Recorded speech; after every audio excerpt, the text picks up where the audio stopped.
So to understand unconscious racial bias, we need to understand a little bit about how our brains work.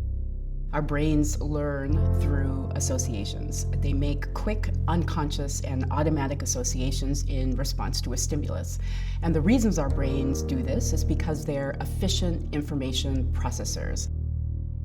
I'm sure when you walk into a room and you sit down at a chair, you don't spend even a second thinking about that strange object that you're sitting upon, because your brains have learned what a chair looks like and what you do with a chair. Your brains do that about everything, including people. And what our brains have learned is that certain people are associated with certain things. So for instance, if I were walking down the street and I saw a young black man that I didn't recognize, my unconscious brain would automatically, quickly, and unconsciously bring up all of the associations that it's learned about young black men. Most individuals, regardless of our race, associate young black men with criminality and dangerousness.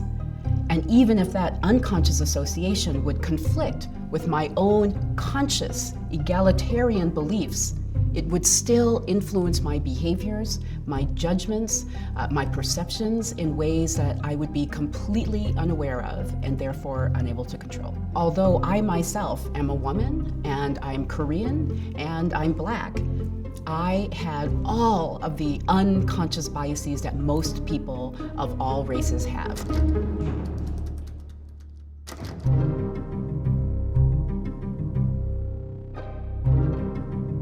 So many of you may have heard of the IAT, or the Implicit Association Test. When I took the Implicit Association Test, what it demonstrated is that I associated white men with positive things and black men with negative things. I associated women with the home and men with the workplace. And I do not consciously subscribe to these biases, so I don't have an explicit bias, but I had an implicit bias. And that's the difference between the two. So being a conscious racist and having unconscious racial biases are not equivalent things. So unconscious biases tend to influence us in situations that are ambiguous.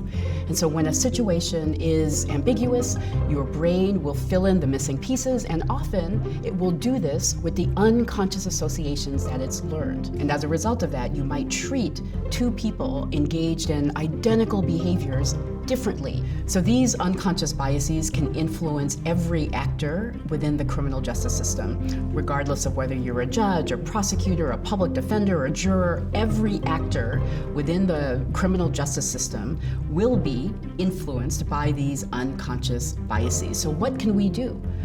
If I could leave you with just one piece of advice, and this is going to be the hardest piece of advice, believe me, I know that, it would be to slow down.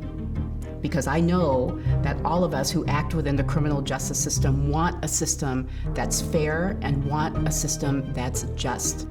And I know many of you are now thinking, I can't slow down, we have too many cases, we have to get through the calendar. I get it, I was in the criminal justice system myself. So slowing down, being aware of the circumstances when you might act on your unconscious biases, obtaining more information are all things that you can do to try to reduce the impact of these unconscious biases on your behaviors and judgments.